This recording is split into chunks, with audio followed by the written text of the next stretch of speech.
হয়, আজি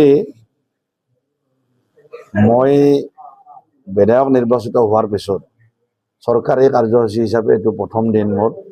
আৰু প্ৰথম দিনতে আমাৰ এটা মৰমৰ অনুষ্ঠান পাটাচাৰকুছি চাৰ্কুল SDC অফিচ, তাতে আহি অলপ মাত লগালোঁ কৰ্মচাৰীসকলক। আমাৰ SDC ৰাজীৱ গগৈ, মই ভাতৃ প্ৰতিম আৰু সকলো কৰ্মচাৰীকে লগ পালোঁ।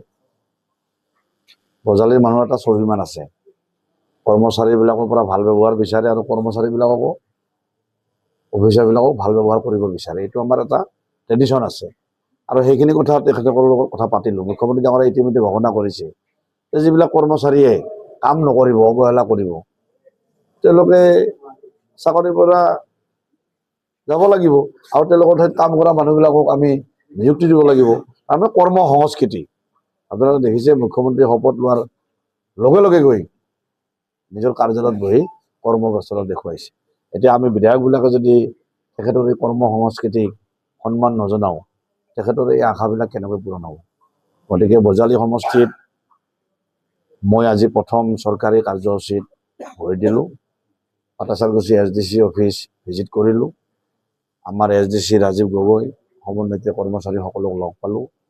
ভাৰতীয় জনতা পাৰ্টিৰ আমাৰ মণ্ডল সভাপতি ভাতৃ প্ৰতিম ৰাজীৱ শৰ্মাকে ধৰি অসম গণ পৰিষদৰ সকলো কৰ্মকৰ্তা, সাংবাদিক বন্ধুসকলে আপোনালোকে সংগ দিলে, আপোনালোককো ধন্যবাদ জনালোঁ। লক্ষ্য এটাই, ৰাইজে বিপুল ভোটেৰে চৰকাৰখন আনিছে। বহুত আশা কৰি ডক্টৰ হিমন্ত বিশ্ব শৰ্মা ডাঙৰীয়াক মুখ্যমন্ত্ৰী বনাইছে আৰু আমাকো বিধায়ক বনাইছে। গতিকে ৰাইজৰ আশা আমি পূৰণ কৰিব লাগিব। ৰাইজে স্বচ্ছ নিকা প্ৰশাসন পাব লাগিব। ৰাইজে যিখিনি কাম কৰিব খোজে চৰকাৰী বিষয়া হিচাপে কোনেও যাতে অসুবিধাৰ সৃষ্টি কৰিব নোৱাৰে, এই কথাৰ প্ৰতি আমি সদায় লক্ষ্য ৰাখিম আৰু এই কথাত কিন্তু আমি কেতিয়াও কম্প্ৰমাইজ নকৰিম।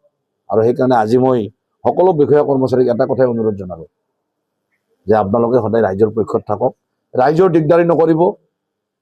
কোনোবাই 3 বছৰ আছে, 4 বছৰ আছে, এইটো কোনো কথা নাই, কিন্তু কোনে কিমান ছাৰ্ভিচ দিছে, ৰাইজৰ পক্ষত কোনে কেনেধৰণে আছে, এই কথাটো আমি লক্ষ্য কৰিম। গতিকে এই কথাটো তেওঁলোকক মই আহ্বান জনালোঁ আৰু মোৰ ভাল লাগিল, সকলো বিষয়া কৰ্মচাৰী সহযোগ কৰিলে, তেওঁলোকে ৰাইজৰ পক্ষত থাকি কাম কৰি আছে আৰু অধিক কাম কৰি যাব বুলি মই আশা কৰিছোঁ।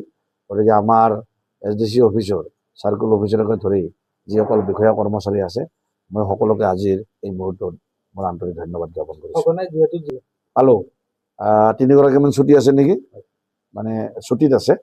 মই প্ৰায় বিষয়াগৰাকীক মই লগ পালোঁ, মই ভালে পালোঁ।